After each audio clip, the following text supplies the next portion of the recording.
For me personally, this is my first time coming to New Orleans, so it's real exciting to get here. We got to see a little bit of the city last night. Real excited about tomorrow. We're going to see a basketball game. Just glad to be here. Coach. I think everybody's excited this week. Tremendous opportunity we have as a football team to play the University of Hawaii. Very good football team, the only undefeated team in the country. To get to this point into a BCS game for our football team, it's always a goal of ours. But to be struggling a little bit at 4-2 in the season and finish off 10-2. And have a chance to play in a game like this against a team like Hawaii, we're extremely excited and thrilled to be here. Thomas? This is Fernando said. This is my first time to New Orleans, so I'm very excited about it. It's my second Sugar Bowl experience. I'm just excited about being in the city and seeing it getting back to up and running the way it used to be after all the devastation here.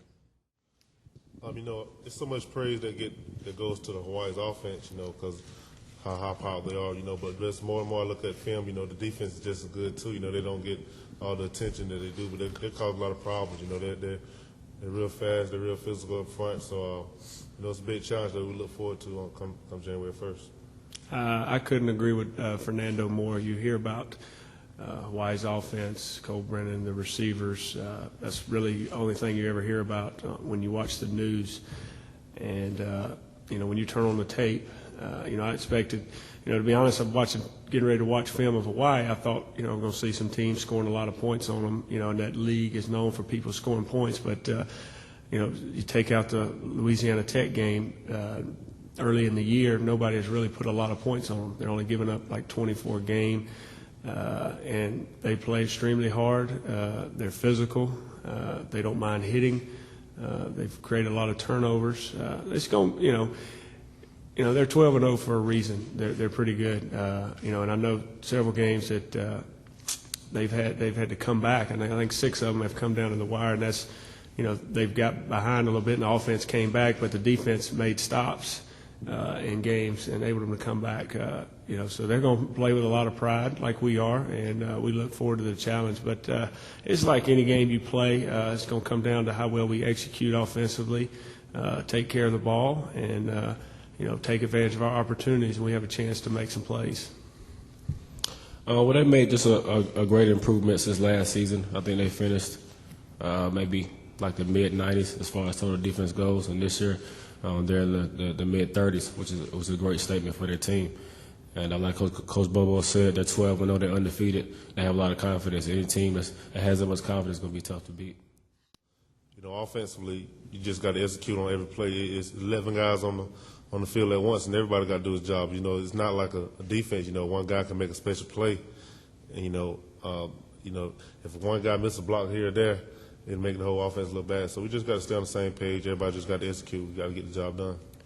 I think the big key is execution when it comes to offense and continuity. Time off concerns you. But Coach Rick has done a good job with the planning of our practice. We got a number of practices in Athens, and we've had 3 very competitive practices so far. You want to practice against speed, and you want to practice good on good, and we do that a lot at our practices here at Georgia. We compete at practice. So I think rust does not set in because we're competing on a daily basis. Anytime we step on the field, we want to compete, and so when game time comes, we're ready to play and have some fun. Well, we were kind of on the roll for the second half of the season, especially on the offensive side of the ball. When you have that kind of break, it make it throw off the momentum that we had from that. Like Coach Bobo said, we came back to work and refocused ourselves, and we're excited about this game. Man, basically, man, it's Cole Brennan. We feel this is going to be the best quarterback that we played all year. Really, the best offense. It'll probably be the best set of wide receivers that I played in my whole entire career in college. So, it's going to be a great test for our defense. I would think as a West Coast guy, you probably know more, I've watched Hawaii a little bit more than most of these guys have. Is that right? Yes, sir. I definitely watched them a little bit more, just seeing them. Pretty much, that's one of the teams that they do telecast back in California, and a few players from my high school and from my area attended the school, and I've seen them. Oh, did they? Yes, sir. Just spoken with them, so just hearing a little trash talk, just getting a little trash talk going back in, like high school rivalries, and just seeing some guys that I played against in high school, and just glad to see them doing well now at the next level. What about Hawaii seems to be embracing this underdog role. Some of the Georgia players winced at being called the favorite in this game. What do you think the approach from your guys are? Well, I mean, I don't know why we would be considered the favorite, really. You got a team that hasn't been beaten. They've been beaten once in 2 seasons and never this year.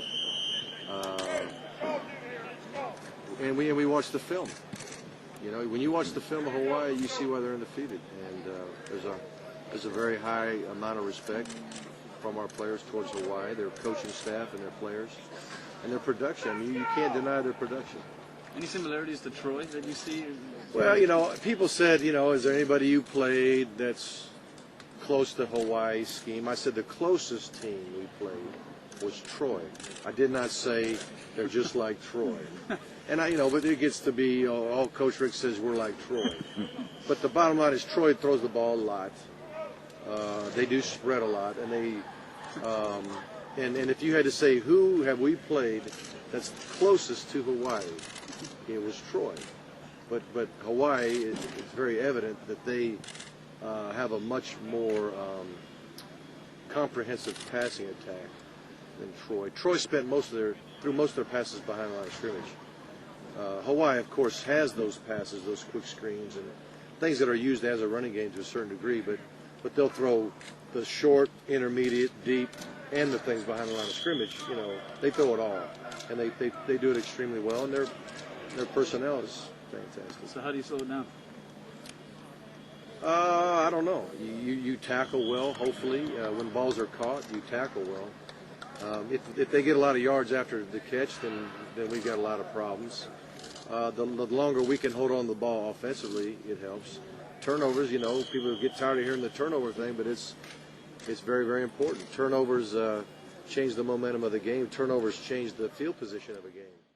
Are you pleased with the distraction/focus factor of the players, and also are you kind of moving into the regular game week routine at this point? Today we're treating this game as if we're coming off an open date. So today is a Shells Day, which is normally a Wednesday practice for us, but in this game it's more like a Tuesday practice, and we're going to have a Wednesday.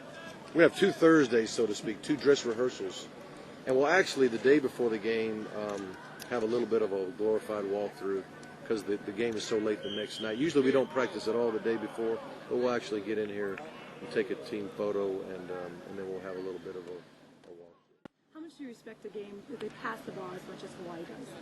Well, I've been in systems like that. When I was at Florida State for years, we threw it 35 to 55 times a game, and very much in the same fashion when I started watching them play. There's a lot of similarities in that very high percentage throws, very demoralizing to a defense. A lot of people say, well, you're not physical enough and all that, but you can wear down a defense by making them rush the passer, turn around and chase the guy who's making the catch, and you could demoralize them by moving the chains and scoring points. So I'm very familiar with that type of an offense, and I know exactly what it can do to defense. That's why it's so crucial for us to make sure we substitute and keep people fresh. Because he's so great, do you tend to find that you kind of revolve your offense a little bit more around him because of what he's capable of doing? Well, not just him, but Thomas Brown is a fantastic back. I mean, they both average about the same yards per carry, almost identical. And Lumpkin, when he's healthy, has done the same thing for us. So when you have backs that can run the ball like they can, and a line you need to protect a little bit because of their youth, running the ball seemed like the best answer for us. Coach, Cole Brennan's been known to call audibles in Samoan. Have you or your defensive players been taking any lessons? No, that's good. We're not really trying to get anybody's signals anyway. I mean, it's so hard to do. I mean, I really believe if a team, now for a bowl it might be different, but like let's say a coach said, I'll give you all my hand signals and my code names. I'll give them to you on Monday, and see if you guys can learn them by Saturday. I mean, there's just no way, So we don't even try to do that. We just hope to keep them somewhat surrounded a little bit. Tasted any of the New Orleans cuisine besides the team meal yesterday? We went to Emerald's last night. The whole staff? The whole staff, yeah, that was nice. Yeah, they were going to Bonton's tonight, so. You don't have a $45 per diem budget, do you, coaches? You got the players have? Yeah. Is that what that per day? Yeah. Yeah. Well, they get a little snacky here or there.